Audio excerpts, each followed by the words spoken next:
Hey, pick 'em pie, big gun Brian Petrie, giving out the lot. One is mortal, you know it won't miss. Gonna take a shot, dog lock, that's the underdog. Yeah, they in the hunt, send them home, let's KO or submission. Yeah, somebody done. Slimeball, yeah, that's the parlay. We gon' make it known. Pick 'em pie from MMA tapes, yeah, let's get it going. Woo! Welcome to the Pick'em Pod UFC 283. What's up? What's up? Some technical difficulties at the top. This is the third time I've started this. This is my last chance. If you're not hearing this, I'm talking to myself, I guess, at this point. But anyway, I got some cleaning up to do at the top. Then we're going to jump into the pick'ems. No Wednesday takes this week, but there was some news that broke on the MMA front that has to be talked about. Francis Ngannou, Frankie Murder, one of the baddest mans, if not the baddest man in MMA. He is no longer with the UFC, no longer heavyweight champion. It is now Jon Jones versus Ciryl Gane, March 4th. And Francis went on the Ariel show today. I did not watch it. I only saw somebody broke it down on Reddit.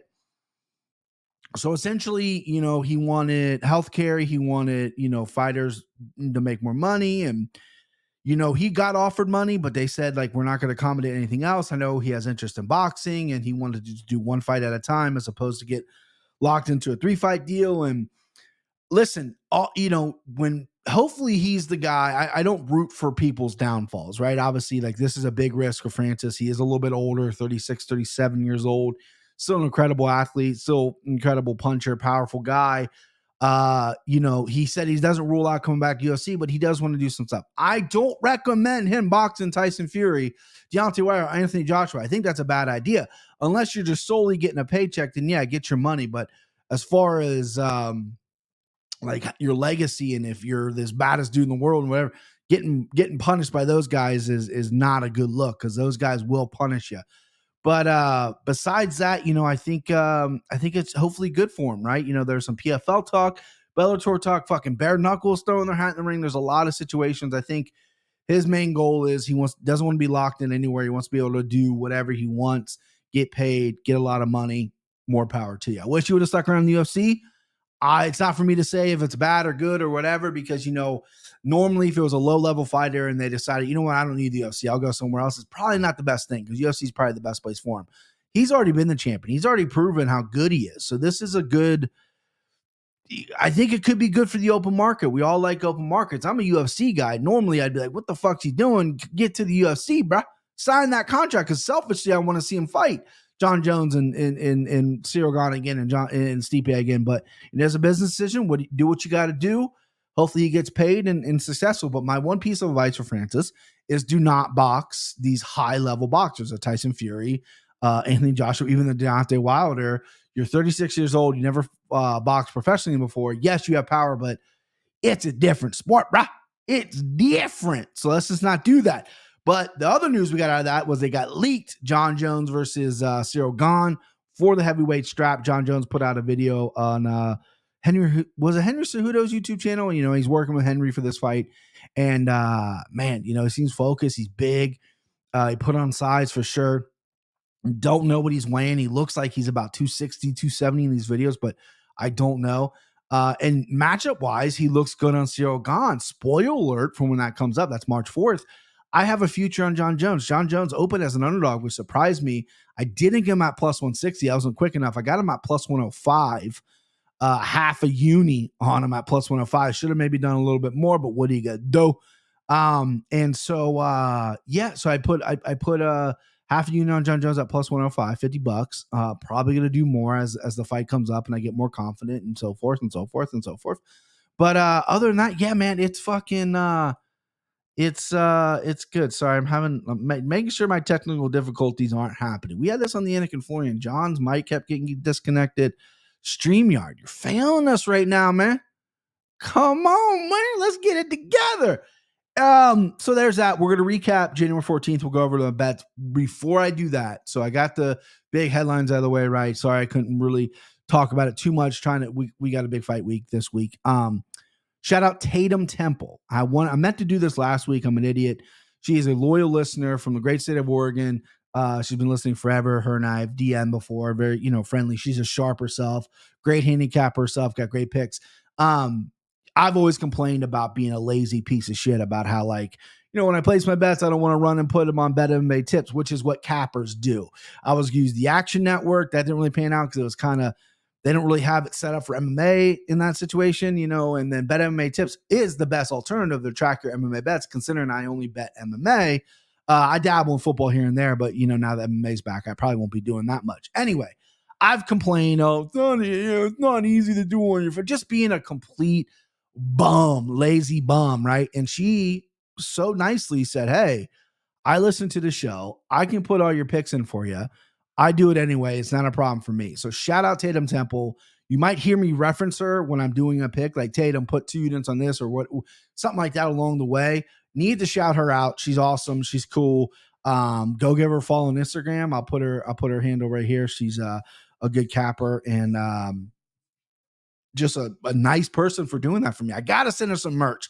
Once I start making money off this show, I'll send her a couple shekels. But until then, it's just going to be out some t-shirts or something like that. But very nice of her to do that. She's awesome. Boom. Shout out Tatum Temple. All right. So January 14th, first fight of the year. Boys, I got to tell you, being able to live bet was amazing. I hedged on Strickland on the Slimeball. Slimeball was a loser, but I hedged out, and man, it makes a world of difference on your bank account. Then just being a big fat loser, it makes a world of difference. So Slimeball Parlay was Javad Basharat, Dan Ige, 2 for 3. Main event, Sean Strickland versus Imanov. Imanov looked good in the first round, but I could tell after the second round, I hammered Sean Strickland because I'm like, Sean's just take over this fight, right? You know what I mean? So I hedged out for sure. There's nothing wrong with hedging. I know there's some real hardcore people out there never hedge. Right. That's some people's Twitter handles. No hedge, never hedge, whatever. I've never had the opportunity to really, because obviously I've never been able to sit down and live bet. I hedge so fucking fast. I used to call my buddy Tim, not used to, still do, Sonic the Hedgehog, because that motherfucker would hedge everything. He's painting the board hedging it. He's coming up a winner. He's got some goddamn algorithm or something. I don't know what, he's a numbers guy. But it was so nice to hedge. But I hit big on Dan Ige, early bet. Went 1 for 1 on my early bets. Ribeiro, shit to bed.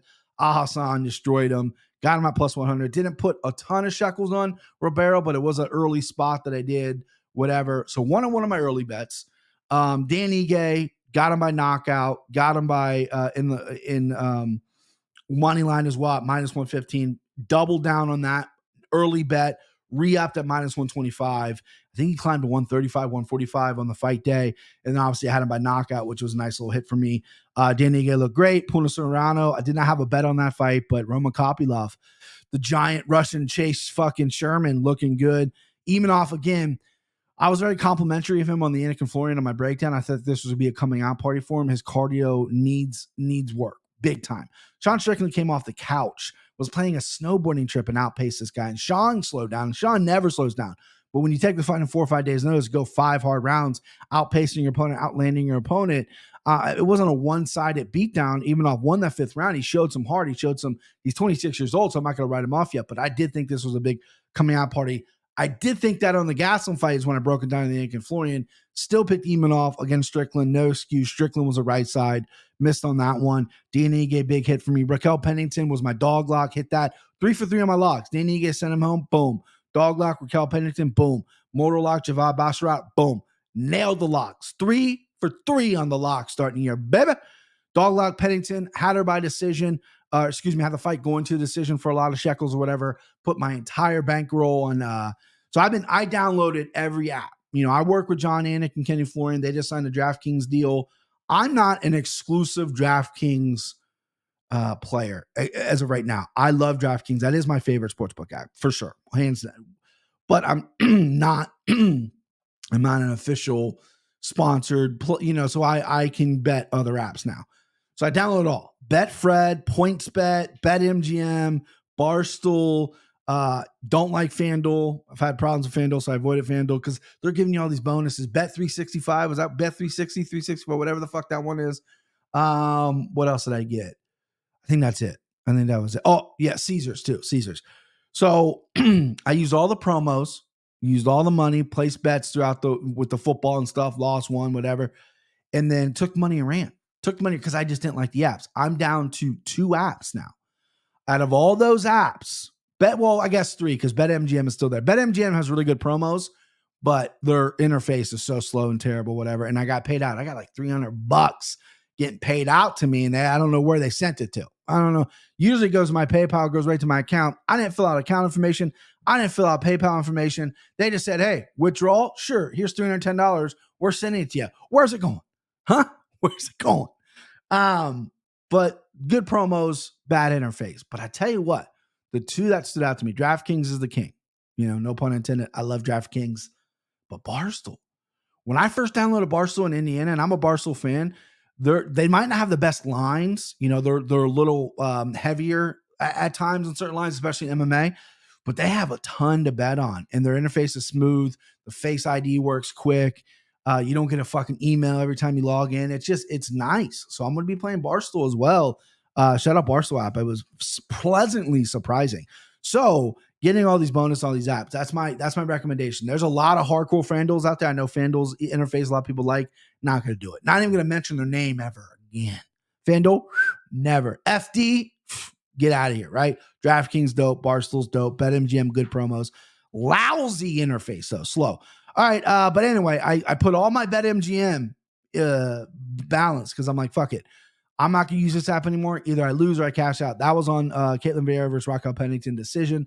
Great fight. Rocky won. A lot of people disagree with it. Very close fight. Umar is levels, bro. Umar, this dude is good, right? Knocked out Honey Barcelos. Looked good on the feet. Looked good in the pocket. Didn't look scared. Didn't want to rush anything. Was kind of fluid. Still getting better, right? It's not like his striking is super sharp, but he clearly has power. Ronnie's never been knocked out before. 5-star performers by Umar Nurmagomedov. That's a guy no one's going to want to fight. Miss on Ribeiro, early bet, plus 100. He closed at minus 110. Al-Hassan knocked him out. Matus Rebecki versus Nick Fuhr. Rebecki, everyone had him inside the distance, could not get Fuhr out of there. I apologize to Fuhr. I think I was a little harsh on him last podcast. The guy's tough as nails. All those New England cartel guys are just fucking nails. He's no exception. Javad Basharat looked really good against a very young, cocky kid coming in. I got a little nervous at that line, but Basharat looked good as always. Alan Nascimento just destroyed Hernandez. I had a little small play on Hernandez as a dog. That was my Cody Safdie play. Shout out Cody Safdie. I listened to the Dogger Pass podcast. He convinced me on Carlos Hernandez, saying, listen, this guy, it could get really greasy on those decisions. So I put a little bit on Hernandez and him win by decision, and Nascimento just took his fucking neck. Dan Argueta versus I have Isaac Drugarian here. He didn't fight Isaac. He fought the Aguirre kid. Argueta just submitted him controlled him for 3 rounds. Jimmy Flick versus Charles Johnson. I had Jimmy Flick, my very first bet. Went with the boys to Hard Rock Casino, Cincinnati. Gorgeous casino. They have a sports book. I thought it was going to be a little bit bigger than it was. Very small. Food was good, though. We went down Friday after work, and I placed a cash bet, $25. That's all the cash I had, on Jimmy Flick to win by submission round 1. It was like 1,100. What did I get it? No, excuse me. I bet Jimmy Flick submission round 1 on an app. At the Hard Rock, I just placed them Jimmy Flick by submission plus 550, I think it was.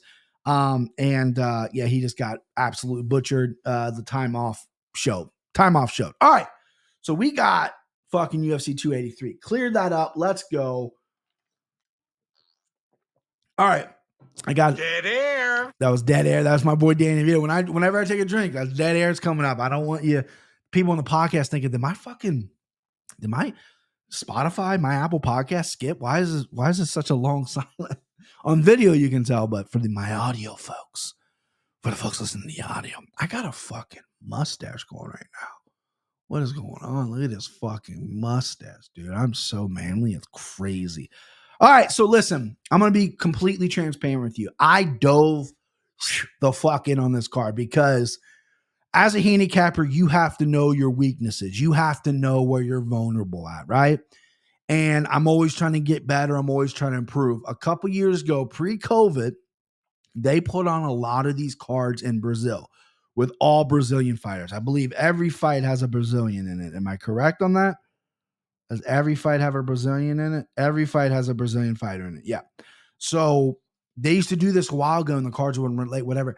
And as a handicapper, I would never, because Brazilian MMA is so dense. There's so many fighters that come out of that region and you don't know if they're for real or not.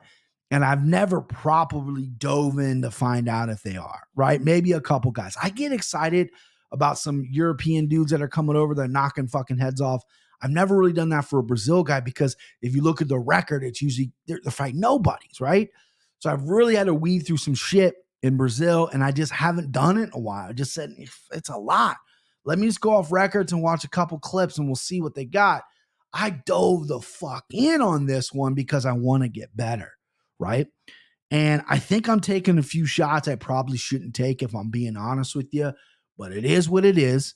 And again, I printed my sheet off on Topology like two days ago. I think Sunday I did, and now so the bout card is completely different from what I got. So if you're following along, you got your sheets out because I know everyone does that, right?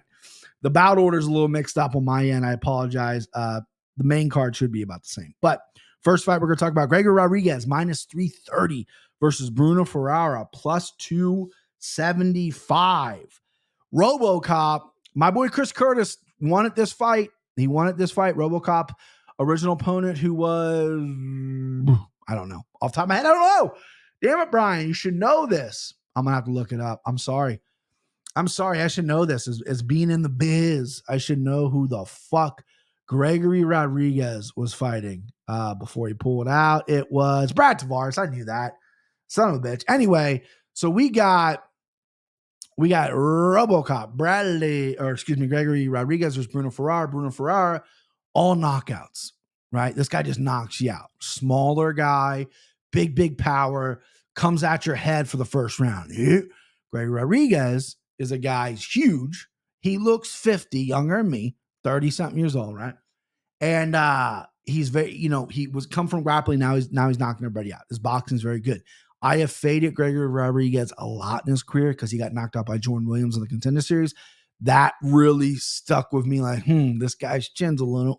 Dropped him Melsik Badarian in one of his UFC fights, which I thought he won. This guy is good. His grappling's good. His stand-up's good. He's tougher than I give him credit for. He had a fucking gaping hole in his head his last time out. Recovered from that. Here's the problem. Here's my problem. This isn't your problem. This is my problem. If the line is wide, some people are going to love RoboCop in this spot. Bruno Ferrara, Brazilian guy, probably been training. I imagine he's in Brazil. It's probably why I got the fight, why Chris didn't get the fight, flying to Brazil and all that. I know there's a lot of stuff going on. I'm not going to get political. I know there's some stuff going on in Brazil. But you know what? Give me Bruno Ferrara plus 275. And I'll tell you why. I can't get the Jordan Williams knockout out of my head. What's wrong with me? Why can't I? He's done so much since then. I can't get out of my head. I keep picking against him. What's wrong with me? Yeah, but I mean, listen, Hello? That's a dog. Okay, this is dog. Not my dog lock. As a matter of fact, I don't think I have any dog locks written down here. Boy, we'll have to do that. We'll have to rectify that. All right, I know what my one dog lock is. Sorry, I'm scramble brained.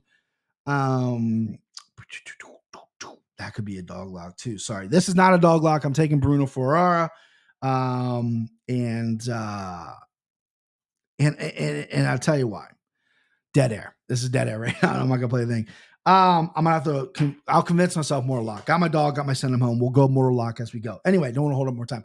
Give me Bruno Ferrara. I'm not looking back. Round 1 KO. He doesn't get the knockout in round 1. Go to Gregory Rodriguez. That's my play. That's the play for you, to me, to you, to you. I'm not confident in it. I don't know why I'm doing this. I'm second guessing myself, but God damn it. Give me Bruno Ferrara, round 1 knockout. I think he can clip Gregory Rodriguez, but Gregory's boxing has been improving, has looking good. He seems to be incredibly confident. He's a big, strong man. I'm talking myself out of this. I made a double switch last week. Not going to do it this week. Be confident. Bruno Ferrara, round 1 knockout. Switch your bet if you can live bet on Gregory Rodriguez afterwards. You're probably not going to get a great number, so it is what it is. All right, next up, Thiago Moises, minus 300 versus this guy's fucking name is tough. Let me pull up the big sheet on my computer. This guy's name is tough. I couldn't pronounce it if I could pronounce names. So it's God, where did they put him at in the card? There he is. Melskowazai Costa. I'm just gonna go Costa. I'm just gonna go Costa. I'm not gonna embarrass myself and go Mel's Kwai or whatever the fuck it is. I'm just gonna go. I'm just gonna go with Costa. Costa versus Moises. Another late notice fight here. I watched a lot of tape on Costa because he's plus 250. He's got an interesting record for a Brazilian. He's 18-5. Usually you see these records, Brazilian records with really shiny records. He's actually taken some risk and fought some really good guys. He's got a good step in knee. He's got some good flashy strikes. His grappling's just okay. But when you got a guy like Teixeira Moses who's been in there with people, he's fought people, great on the ground, tough to get out of there. Stand up is not great, but he's a little bit fearless. He'll go after it. So as long as those flashy stuff that Costa doesn't clip Moises, I think we're going to be okay here with a Moises win. I'm like Moises here. I like him by decision. Not sure if he's going to finish Costa here. I would love a submission victory. Moises does have some great ground game, could take it down. I saw a lot of people take Costa down. He likes to scramble a lot, which means he gives up his back a lot. You do that against like a high level guy like Moises, you can get your neck taken. So maybe Moises, maybe I'll get there by fight week, or by fight night, by submission. But my pick is Moises here. Fairly confident one because I really did look in Costa. Again, not great stand up, just very good entries is what, that step in knee. He's very quick. He's a southpaw. He's tricky, but I think Moises, once that first round kind of slows down and he paces himself, doesn't overextend himself, doesn't let himself get too risky, he's going to take over the fight. And I think he's better on grappling because Costa just seems to scramble a lot. Scramble Moises, you're getting your fucking neck taken. You ain't want that. You ain't want that. All right, next up, you got Daniel Marcos plus 145 versus Simon Oliveira. This is the hardest fight for me to pick. Both these guys, I think, are just mid. I don't know how great they are. Simon Oliveira, obviously, he's fought in the UFC. He's 0-1. Daniel Marcos, I believe, Contender Series guy. Very tough. He's undefeated, but a very tough fight in the Contender Series, if I remember correctly. Yeah, Brandon Lewis, he just took him down over and over again. Didn't really show too many flashes for me personally, but anyway, tough fight to pick because Oliveira's not that good. I don't think Marcos is that good, but maybe I'm undervaluing Marcos. He's an interesting dog play. This is the fight where I don't have the best read on. So my beautiful watchers, my beautiful listeners, everyone out there who are smarter than me, you have a better read, go dog here. And that's my normal thing. If I don't have a good read on a fight, because I did look up tape on both guys and I still don't have the best read of it, I'm not going to bet this fight. I'm going to avoid this fight, right? It's going to be a no bet for me. And I'm going to take Oliveira just for the fact that he's got a little bit better experience against better guys. I know Marcos is undefeated. That can be a blessing and a curse. You think you're untouchable, you're this and that. I just don't think he's UFC caliber, at least right now, from what I've seen. So give me Oliveira, Brazilian versus, where's he from? I don't know that flag. What is it? Peru, right? Is a Peruvian flag? Oh, yeah, Peru. I do know my flags, bitch. So give me Oliveira. Give me Oliveira. I don't love it. I like it, but I don't love it. I'm not in love with it. I'm not going to marry it. I'm not going to bet it. Sorry. All right, Luan Lacerda plus 280 versus Cody Stamann minus 340. Now, your boy teased this on Twitter. People were like, quit teasing us. I said, I like a big underdog spot here. And it's Lacerda. I'm not going to bury the lead here. Plus 280 to me seems crazy. Cody Stamann's an incredible grappler. His boxing's is coming a long way. He's looked really good in fights, but he's obviously fought the better competition. But Lacerda is a guy, again, Brazilian fighter who's fought in the LFA, who's fought really good people, really good back control, really nasty guillotine. His striking is pretty good. He's good with the hands. Kicks aren't faster. They're kind of remind you of Aljamain Sterling kicks, right? Aljamain Sterling, his kicks are very unique. This guy's got some kicks that can come up pretty fast. Stamann, though, if he takes a fight to the ground, he's got to watch out for his neck. He's got to watch out for submissions. This guy's got submissions from rear naked choke, the guillotine, the heel hook. This guy's legit on the ground. Now, Cody Stamann knows that. High-level guy, high-level wrestler. I rarely take jiu-jitsu over wrestling. I just got a feeling at plus 280, this kid's going to catch something, or it's going to be very close. I think he's ready for the UFC. I think this is a good signing for them. I think he is. I don't know if he's going to make noise. We'll see how far he goes. But this is a big, big step up here against Cody Stamann. And I can see why people are taking Cody Stamann. Minus 340 is a steam line. I wouldn't touch that. Cody Stamen, maybe by decision, is something you could look into if you're on the Stamen side. But for me, it's Lacerda. It's Lacerda by sub. You saw how Saeed Nurmagomedov got that neck on Cody Stamen. Saeed's got a great guillotine, but this kid, Lacerda, has some really nice guillotines as well. Back control, unbelievable. It takes it back really well. I know Stamen's a great grappler, great scrambler on the ground, but if he gives up his back, it could be an issue. I like Lacerda at this big, huge underdog number. Boom, firing the bullet already. Got an early bet in. That's my first early bet for this card. Just a little bit. Just put a little bit. I don't want to blow through my bankroll, because I'm just building it up again this year, blowing through my bankroll before the fights get here. Then I'm out of shells come live betting time. So give me Lacerda, early bet. Boom, got it. Whew, I felt good. Worley Alvarez, minus 125. Nicholas Dobby. So this fight's a little tough because Alvarez is the better fighter. Better submissions, better striking, more power, has more ways to win, but his cardio falls off a fucking cliff, man. And the one thing about Dolby is I think he's very average. I think he's tough. I think the one thing that he's been able to have in his career is he just doesn't go away. He's going to be in your face. He's got weird striking, weird angles. His wrestling's okay, but it's just a relentingness of him, right? But he's been starched. He's been put out. Jesse Ronson went out there, put him out, which surprised me. Then he'll go out there and have wars with people where, maybe he should have won. It's these weird decisions. With Alvarez is going to be dangerous that first round. You got to watch that the first round. I would play Alvarez rounds 1 or 2, right? But I think come round 3, Dolby's going to take over, and this could get interesting. I think if it's in Brazil, so you want to leave Alvarez if it's going to be a decision. I don't think Dolby can finish him unless Alvarez really falls off a cliff and tanks, because Dolby is not a finisher. But give me Dolby at the slight dog price here. I think he's just going to outpace him, outwork him. And I don't think I've picked against a Brazilian yet. So that's my first anti-Brazil pick. I think Brazil's going to have a great night. Obviously, there's a Brazilian in every fight. Sometimes it's Brazil versus Brazil. So, yeah, they're going to have a great night. But give me Nicholas Dalby. I don't love it. I like him by decision. If he can grease the decision out here, I keep saying that. I don't want to steal Cody Safik's thing. If he can squeeze out a decision here, it'd be interesting. I just think Alvarez's cardio is a liability. By the way, I looked up Alvarez. He's on the Ultimate Fighter Brazil, first or second season, I think. No, he was on the season with Chael Sonnen and Wanderlei, so that wasn't the first or second. Anyway, I looked him up and I go, oh, this guy's probably like 35, 36, my age, right? Dead air. And because he that was back in 2014. He's 30.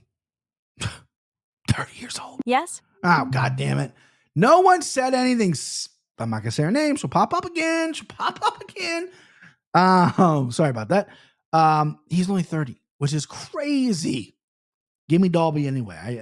All right. Now we got some big boys here. Jailton Almeida is minus 900. I got this a couple days ago. He is probably over 1,000 in many books versus Shamil Abidakrihanov. I'm going to go Shamil because I can't pronounce his fucking last name. Plus 625. That's obviously gone up. I'm not gonna waste your time here. There's some podcasts out there that can go an hour and a half, hour 45. Fine, because they're gonna break down the ins and outs of this heavyweight fight. Jailton Almeida is gonna smash. This dude is going to smash Shamil. Shamil has been finished a lot. Finished on the ground, finished on the feet. Jailton Almeida, big boy, 205er. So he says he's fought at 205, but this is at heavyweight, right? Unless Shamil cut. No, this is heavyweight. He's going to take him down and Donkey Kong his head. This is as clear as it gets. Send him home, city. Send him home, baby. Send him home, city. The chalkiest number ever. You can put him in a parlay. I would put if I could, put my house on it, right? I would put my parents' house. I call my parents up. Hey, give me your fucking deed to your house. I'm putting a bet up. And I guarantee you we're going to win. You're not going to get a much kickback because the line's huge. Everything on Jailton Almeida. I'm huge on this kid. I think this is a layup. Shamil's tried to avoid this fight multiple times. They're giving him Shamil in Brazil against Jailton Almeida. Still not convinced this fight will happen. I think Shamil will come down with some kind of tummy bug or whatever the fuck. Who wants to get in there, Jailton Almeida? Jaltane made us smashes here. I mean, listen, I'm not telling you don't know. You can look at the line and be like, oh yeah, no duh, Brian. Of course this guy's gonna smash, but I'm telling you, he's gonna fucking smash. Send him home, lock it up, let's go.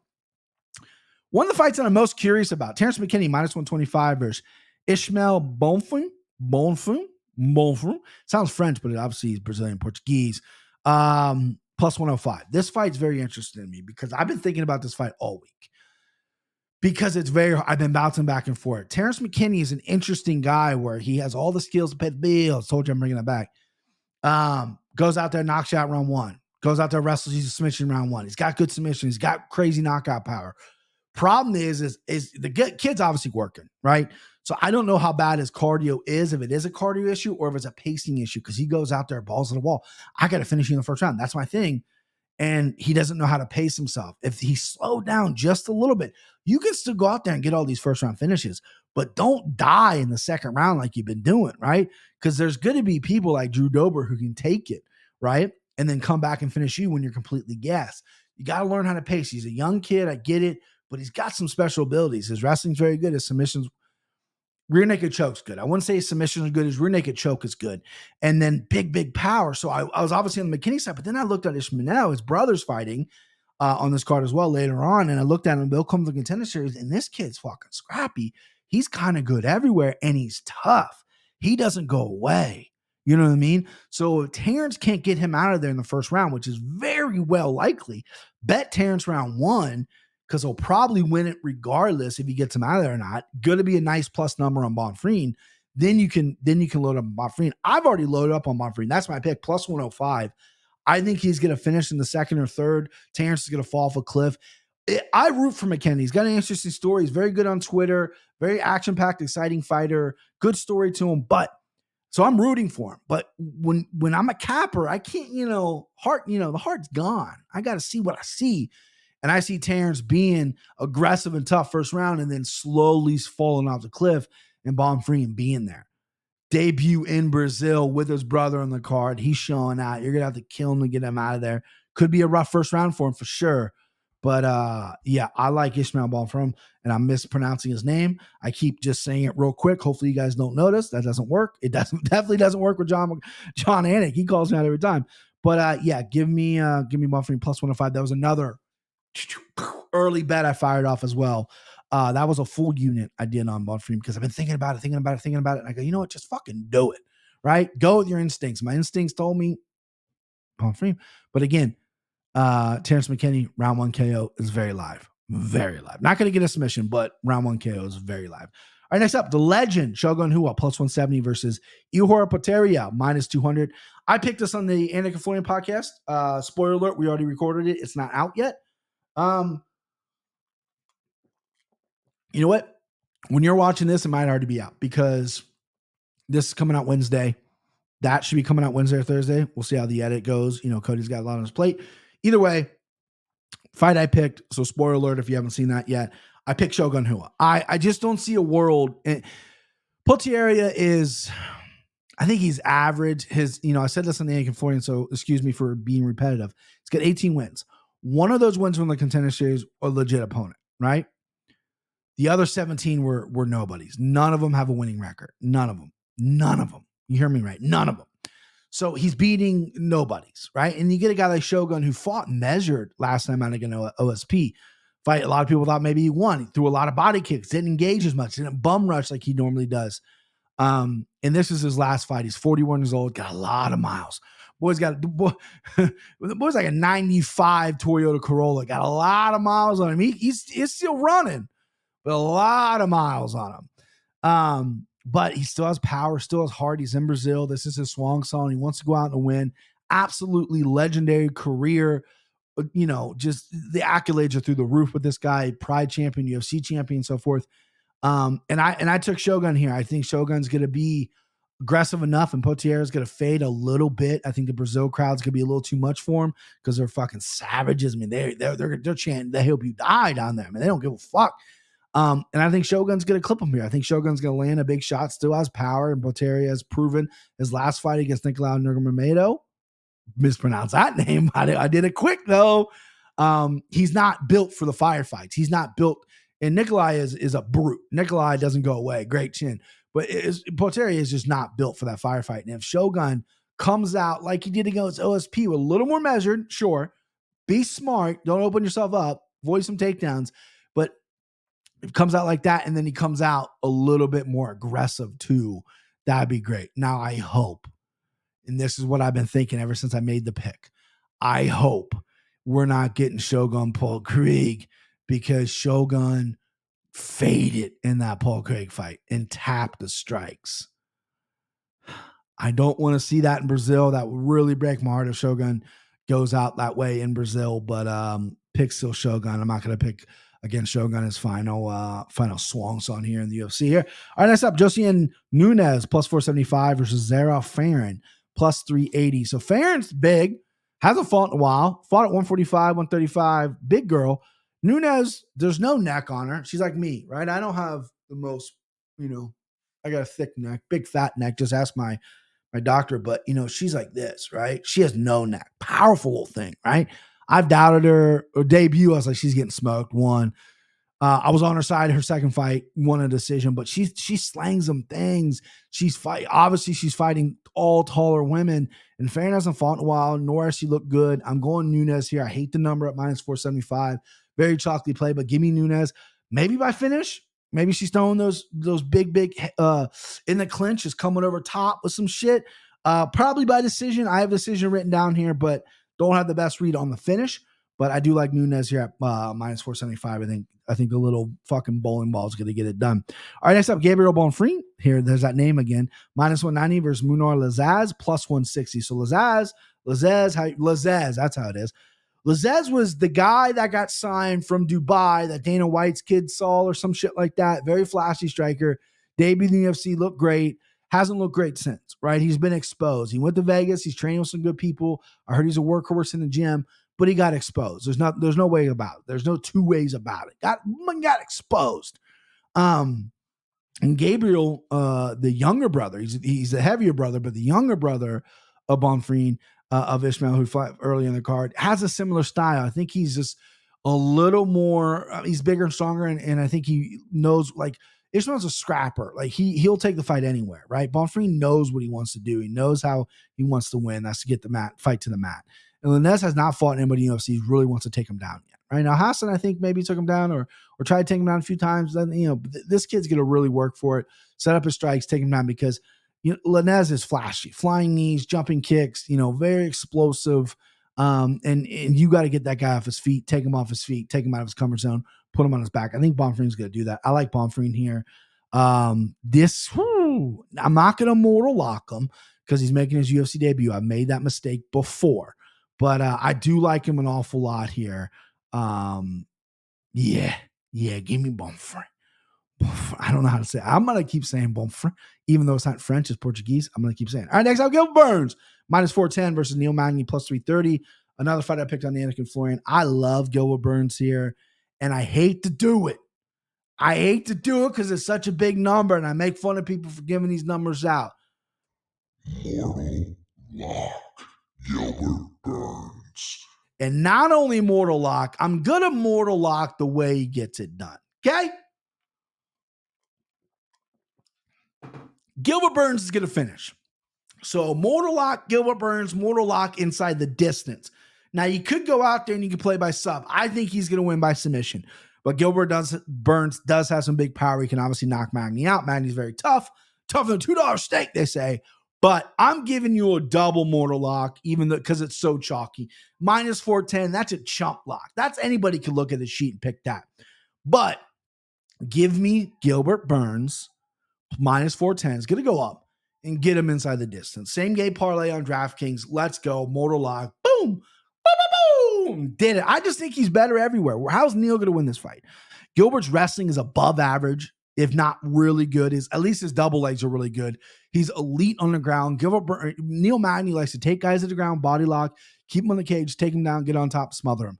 Ain't going to work with Gilbert Burns. This ain't going to work. He's too good on the ground for that to happen. Would he get outstrike him? Neil's very long, but he doesn't have big power. What Gilbert Burns struggles with, is guys with big power. Now, I know he fought a guy named Dan Hooker who's very long, like Neil Magny, walked into a knee. That's a good point. But I don't think Neil Magny has those kind of weapons Dan Hooker does. And I think he's going to get buzzsawed here. I think Go Burns is, coming off that boogeyman performance against Chimaev, hasn't fought in a while, has been itching to fight. And this is a guy who's incredibly active, looks to be in great shape in Brazil.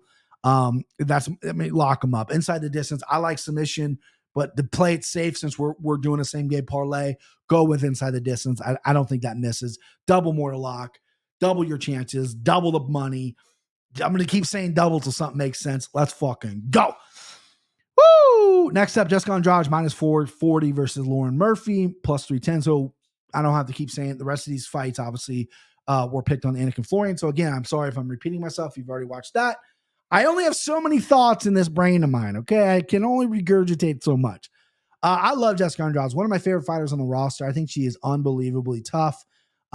She's skilled everywhere. She's small in stature, but she's got big power. She's fast. Her timing is good. Her cardio has never been a problem. Even when she was up at 35, when she's down at 25, or excuse me, at 115. I think she is an elite female with some true finishing power. Got good submissions and has fought everyone, right? Lauren Murphy, I feel like she's getting older, almost 40 years old. Since the Valentina fight, I think she's lost a step. The Miesha Tate fight, she was just a bigger, stronger female in there. And that's a good win. Miesha Tate, isn't the same fighter she was, but that's still a good win for Lauren Murphy. I just see Andrade doing whatever she wants here. I think Lauren Murphy, maybe I'm underselling a little bit. I think some people did like Lauren Murphy on Twitter. They were guessing that was the dog I was playing. So I think they were guessing Lauren Murphy as my underdog play. It's not. I don't think she's going to be lucky.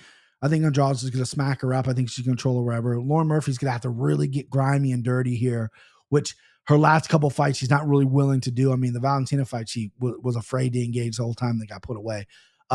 Jessica Andrade has big power in Brazil, and I think she can win everywhere. I like Jessica Andrade. I like her by KO or at least some kind of finish. So give me Andrade. Wide number, minus 440, very wide. You could put him in a Slimeball Parlay. That's what the Slimeball Parlay is for. Chalk spots. But give me Jessica Andrade inside the distance. That's not going to be a double lock. I ain't going to encourage you to bet that, but give me Jessica Andrade. I will encourage you to bet that. Wide number, I know. All right, next up, Paul Craig from Scotland. Paul Craig. Plus 160 versus Johnny Walker, minus 190. Interesting fight, as I hate it, right? I hate the matchmaking because I can't read it. I don't know what's going to happen. Paul Craig has the wrestlers in WWE, they have the finishing move. He's got like a superpower finishing move with the fucking triangle. That's what he does. People fall him to the ground. And Johnny Walker, really good, athletic, big, fucking huge guy, 205, whose fight IQ is not the strongest in the world. But he should be better everywhere. He's the better athlete, the better fighter. But Paul Craig's got these fucking special abilities, and you're staring at me in the face at plus 160. How am I not supposed to take Paul Craig? I can't. I'm going Walker here. I don't love the pick for me. It's a chalky play. I feel like there's some real nice upside in Paul Craig, especially by submission. I just think Johnny Walker is not going to give up a takedown in that first round. I think this could be a good live betting spot. Bet it after the first round. I think he's too big, too strong in that first round to give up anything. He's too athletic, cardio on point. He needs to be aggressive, though, is what he needs to do. Paul Craig has been saying, hey, I trust my stand-up. Guys. His last fight against Ozdemir, he looked terrible, flopping to his back, looked like a fish out of water, just flopping fucking everywhere. You know what I mean? Get on your feet, man. Takedowns aren't great. Flops to his back a lot. That's how he gets the fight down. He says, hey, I'm confident in my hands. I got good hands, right? He's going to have to prove it enough to get the fight to the ground. Don't stand up with Johnny Walker the whole time. But although the way to beat Johnny Walker, yeah, sure, you can take him down and smother him or whatever. He hasn't been submitted in the UFC, but is his chin's been a problem. Can Paul Craig knock out Johnny Walker? That'd be wild. If Johnny Walker gets too crazy, he throws his hands down, chin in the air, Paul Craig, not known for his fucking knockout power, knocks out Johnny Walker. I think I just spoke that into the universe. So go play Paul Craig by knockout. I'm sure it's an insane number. Dinner on me. With that being said, I got to pick Johnny Walker. I got to go chalk play. All right, final two fights, and they're bangers. They are bangers. Dead air. Took a drink. Dead air. Sorry. Phone going off. Davison Figueiredo, minus 110. Brandon Moreno, 110. Even Steven. Across the board. Every book has a version of this minus 110. Early in the week, Might move a little bit. Fourth fight. Every fight's been different. I think Figueiredo controlled the first fight, had that point taken away, draw, fair. Second fight, he didn't seem motivated, got taken down pretty easily, and Moreno choked him out. The only one in this rivalry that's got to finish is Moreno. Third fight, aligned with Henry Cejudo. Got his wrestling on point, got his cardio on point, and more importantly, got his game plan on point. Was a more patient fighter. Threw that big power, rocked Moreno a few times, dropped him a few times. Won a decision, Moreno disagreed with it. Close fight, thought Figgy won. So in my opinion, it's 2-1 in this rivalry. It's obviously 1-1-1. I said rivalry, by the way. Like my little daughter. 1-1-1.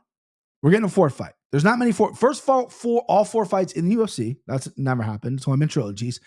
Rampage Jackson versus Vanderlei Silva. They fought 4 times, but outside promotions.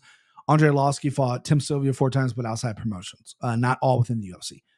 So this is the first time within UFC, so it's a big deal. And it's a really tough fight to pick. Vegas is spot on here. The mental thing is what I really keep going to, because skill for skill, I think Figueiredo is better. I think Figueiredo has a better stand-up. I think he's stronger. I think he can prevent the fight from getting taken down if he's on point, right? Moreno, scrappy, tough. His boxing's coming a long way. His kick against Kai France looked amazing. His ground game is very, very good, right? It is very good. It's underrated in my point of view. But Moreno left his gym in Vegas, left his gym in Tijuana to go to Vegas. I believe he still had the same coaches. Then left Vegas to go to Kansas City. Won the title from Kai Kara with Krause in his corner. We all know what the fuck's going on with Krause. Left that gym. I think he's back in Vegas, if I'm not mistaken. I can't be sure. But that's got to be a mental fucking hurdle right there. Losing the coach that won you the title, James Krause, regardless of what you think about him, fraud, piece of shit, scum, whatever.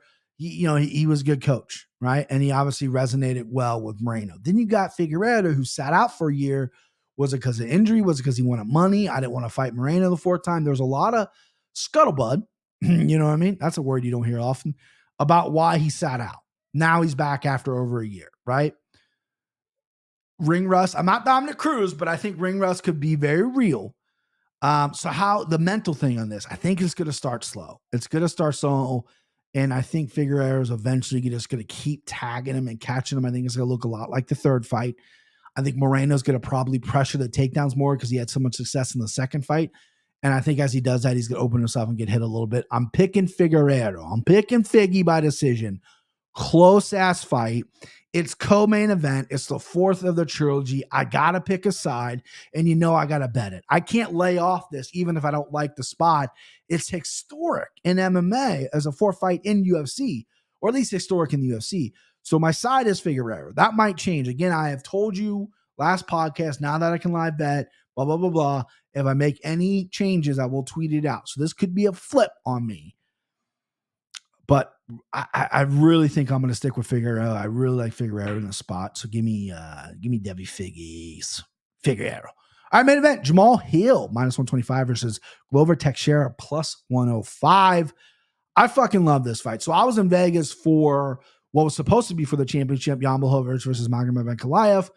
And I know it got some shit. Wasn't the best fight in the world. Obviously, it wasn't the best fight live either. I've rewatched the fight. I thought it was high level. I thought it was interesting how Ankalaev really came back, got his leg chewed up, and then battled back. I thought that showed a tremendous heart. I am high on Ankalaev. Very, very close fight. I have no problem with being a draw. I thought Ankalaev won, but I have no problem with being a draw, right? Both guys sturdy, fucking, Eastern European fucking dudes, right?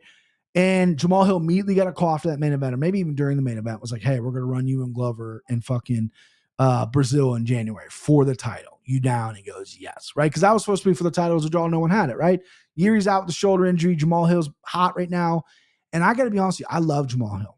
I love his confidence. I love everything about him. I love what he brings to the table. I love his intensity. I love his game. His stand-up is very good. I don't like his chin in the air as much as he does, but he's got his unique frame. Doesn't look like he can hit hard, but he does. I had a buddy growing up that was built like him that could put down a fucking horse built like that. Everybody he touched just falls. Dude drops everyone, right?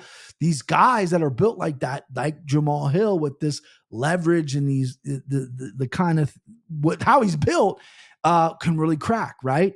And he's good everywhere. He's good with his straight punches, but he's good with his hooks as well. The biggest issue I see here against Glover old man Glover is, what's the ground game like? Glover has really transitioned to be a specialist, right? He has transitioned before the Geary fight, which was all over the place, which he could have won, which is an insane fight, my fight of the year. He came in the UFC as a boxer, got knocked out a few times, obviously had jiu-jitsu, but he got out wrestled by Corey Anderson, and that embarrassed him. He said it so. He wanted that Corey Anderson rematch so bad. What does he do? Work on wrestling for years and years. And now he's entering his 40s and he's taking everyone down. He's submitting people, black belts, beating up Anthony Smith, who's very good on the ground off his back, beating up Jan Blachowicz, who's a hard guy to take down, hold down, and to even submit. He's doing all that, right? He was on a roll, got a title shot, won it, and I couldn't be happy for him. Seems like a real good guy in the UFC. I think he's going to be retiring. I think the belt's going to be up for grabs anyway. I think we're going to look at Ankalaev, Jamal Hill, possibly maybe Jan Blachowicz, Jamal Hill after this fight, because I do think if Glover wins, lose, draw, whatever, he's done. Wants to go out in Brazil. He's 41 years old. But it's matchmaking, and I love Jamal Hill. Every part of my body, every part of my brain, every part of my heart wants to bet on Jamal Hill, because I do think he is going to be fighting for the belt, holding the belt eventually. But matchups, styles make matchups, right? And Glover can take this fight to the ground, and it could be a problem for Jamal Hill. I know Jamal Hill is now a brown belt. He showed it off on social media. I know, his first martial arts was jiu-jitsu, and he's confident off his back and this and that. Paul Craig wrapped up a choke pretty quickly on him and took his fucking elbow home with him, not here or there. Glover's not Paul Craig because he's not going to submit him from back. Glover's getting on top of you. He's going to fucking pound your face in. And Jamal Hill's a tough dude. There's no quitting him. Confidence through days. And I love Jamal Hill, but I got to go with Glover Teixeira. Old man Glover is going to get this done on the ground. Hello? Okay, this is Dog. That's my dog Lock. Dog Lock. Glover Teixeira. Glover Teixeira. Glover Teixeira. This sounds like fucking a mariachi band sings that. Glover Teixeira is my dog Lock. I like him at plus 105.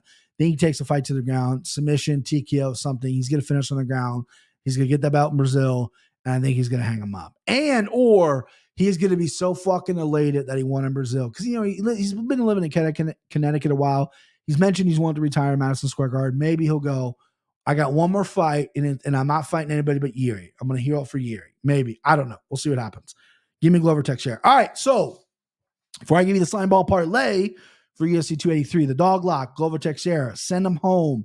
Jonathan Almeida, mortal lock, double is Gilbert Burns and finish. Gilbert Burns and inside the distance, double mortal lock, same game parlay. Signing up. All right, so we're going to go Slimeball Parlay. There's a ton of candidates to get to. We're going to go with, actually, you know what? I can do it on computer. I'm so discombobulated that I don't even have the odds written in front of me. Long day, boys. Long day. But we got it. I know who it is. I just need the lines for you guys. I want to put it on the screen. I want you guys to know who the fuck we're betting on, who you're getting your money from. All right. So first leg of the Slimeball Parlay is Gabriel Bonfim against Manu Lelez. The older Gabriel almost mortal locked him, putting him in my Slimeball Parlay. I know it's risky because of him coming from the contenders and everything like that. Christian's going to hate that play, but that is what it is. Then we got Jessica Andrade, minus 475. And no chalky. Sorry. I think she's going to win. We're looking for winners. I'm 0-1 in the year. And to the anchor it is Gilbert Burns. He's my mortal lock. Got to anchor at Gilbert Burns. You're looking at plus 132. Is it sexy? Is it the best in the world? Absolutely not. But plus 132 on a 3-5. And listen, you could throw out Jalton Emeda in there. He's going to give you a couple pennies. You can go 4 fights, but I don't really like going 4 fights. Give me that 3-fight parlay. Slimeball. Slime forever, baby. On the screen right now, plus 132. Can't lose. Doesn't lose. In the comments, tell me how it loses, and I'll tell you it won't lose. You know what I mean? All right, that's it. That's the show. We're a little long, but I felt good. Felt good. Felt ready to go. Go subscribe to the podcast, Club 1K. Hit that little subscribe button on there. That'd be fucking dope. Follow me on all social media, Brian Petrie at MMA. Wait, hold on. I said that wrong. At Brian Petrie MMA on all social media, Instagram and Twitter. Just passed over 2K on Twitter. I sent out a tweet about it. Thank you, every single person that follows me on Twitter. That's my favorite app. I love Twitter. And I'm working on the IG stuff, but Yeah, thank you. Thank you for all you fucking beautiful people. Gorgeous. All right, let's have a weekend, babes. Let's go.